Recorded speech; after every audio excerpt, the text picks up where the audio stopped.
comment rendre ces activités, les choses que l'on fait alléchantes? Comment transformer tout ce que tu fais en quelque chose d'alléchant, en des choses qui soient finalement très compétitives envers les addictions que l'on a. En réalité, il faut augmenter la concurrence de tes activités personnelles qui vont voilà, qui sont vraiment pour toi, dont tu seras fier, augmenter la concurrence de ces activités perso par rapport aux addictions que tu as mais qui sont néfastes. Par exemple, regarder des films, passer ton temps sur Internet, à chatter ou à aller sur des réseaux sociaux et autres. Ou des plateformes de vidéos, tu sais, des mini-vidéos, des shorts, etc. Eh bien, comment le faire? Tout simplement en améliorant l'environnement et l'expérience que tu as en faisant la chose en question. Par exemple, si tu as envie de faire plus de prestations de consulting, de missions de consulting et que tu as du mal à te mettre en route, peut-être qu'acheter un StudyPod, je trouve ça incroyable. Je vais te montrer en image. StudyPod, STUDYPOD, c'est quelque chose de fantastique parce que évidemment, si tu as un jardin et si tu as de l'argent, ça coûte assez cher.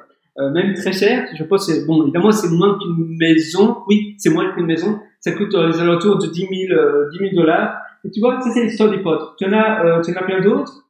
Tu tapes sur Internet StudyPod ou bien acheter un StudyPod. J'avais d'ailleurs aussi, j'avais vu cela dans un magazine qui s'appelle CEO. C'est un magazine assez connu dans le monde professionnel en Australie et il parlait justement du StudyPod. Surtout avec, tu sais, il y avait la pandémie du Covid en 2020, 2021, même en 2022. Eh bien, il y a beaucoup de personnes qui ont dû travailler de chez eux et il y a eu vraiment un boom des StudyPod, des personnes qui se sont mis à travailler de chez eux. Parce qu'en fait, le StudyPod, ça a aussi, là, je trouve plus, eh bien, ça a un toit panoramique. Ça veut dire que tu as une fenêtre, une vitre, c'est vitré, tu peux même étudier, donc tu peux même travailler à l'intérieur. C'est l'isolation apparemment très bonne, donc il fait chaud, eh bien, il fait pas trop froid. Je pense qu'il y en a il y a certaines pods qui ont de l'énergie solaire durant la journée. Il y a l'énergie, sinon il faut raccorder cela à l'électricité. Tu vois, ça ressemble à ça, StudyPod.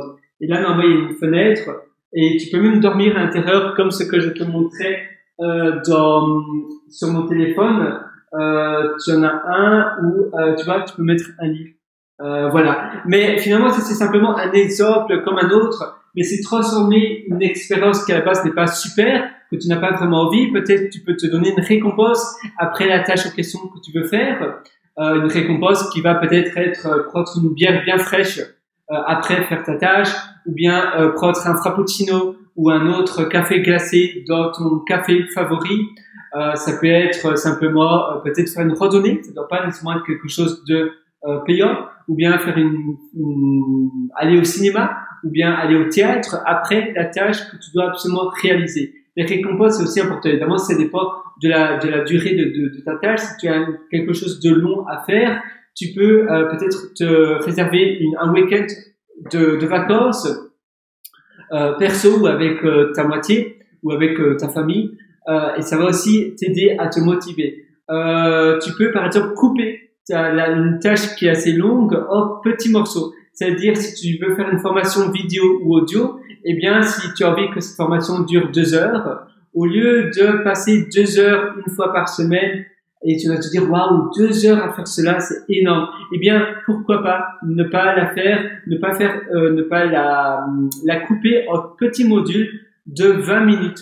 Donc, si tous les jours, tu passes peut-être environ 18 minutes à parler d'un sujet, d'un petit module qui va s'imbriquer dans ta formation. Donc pendant tous les jours, pendant un quart d'heure, et à la fin de la semaine, tu auras 2 heures de contenu que tu pourras publier sur ta plateforme de formation. Et tu vois, ça sera beaucoup plus simple. Si ta formation doit durer 1 heure, eh bien tu vas simplement faire 10 minutes ou même 8 ou 9 minutes de contenu chaque jour, et puis après tu vas publier ces petits modules. Et d'ailleurs ça sera plus simple à faire aussi parce que tu as le sujet principal de ta formation et tu vas délimiter en petits chapitres, en chapitres ou en modules si tu préfères. Et chaque module aura un nom spécifique de ce que tu vas eh bien évoquer. Donc tu auras le sujet principal de ta formation et puis après tu vas approfondir sur des petites parties de ce sujet global. Et ça va représenter un module de 10 minutes environ. Et après, tu vas tout publier cela. Tu dois même pas les merger, donc les joindre en un long fichier. Non, tu peux simplement publier ces petits fichiers sur la plateforme de formation que tu utilises, du style Podia, Udemy et autres. Évidemment, Udemy, souvent 1 heure, ça va, mais souvent le format basique, c'est 2 heures à 3 heures de contenu. Mais la plupart des formateurs, eh bien, c'est des vidéos qui se tiennent sur 3, 4, 5 minutes, pas plus long. Donc, si tous les jours, tu fais 4 à 5 minutes de vidéo, ça représente quasiment rien. Mais en un mois, ça fait une formation entière. C'est pas après pas, ça rejoint la méthode des mini-habitudes. Donc, un pas après l'autre, finalement, chaque jour, si tu es régulier, eh bien, à la fin de la semaine, à la fin du mois, tu auras un long contenu.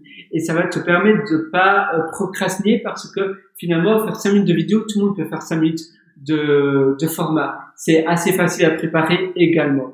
Donc tu vois, finalement, c'est bien. Moi, parfois, j'ai fait des contenus plus longs parce que je suis vraiment dans l'élan. Mais au début, quand j'ai commencé, quand j'avais pas l'habitude de parler, c'était beaucoup plus difficile. Et donc, les formats, des petits formats, mais réguliers, m'ont énormément aidé. Et ça va améliorer, eh bien, l'expérience que tu auras pour faire tes tâches. Et ça sera, voilà, tu vas les rendre beaucoup plus alléchantes.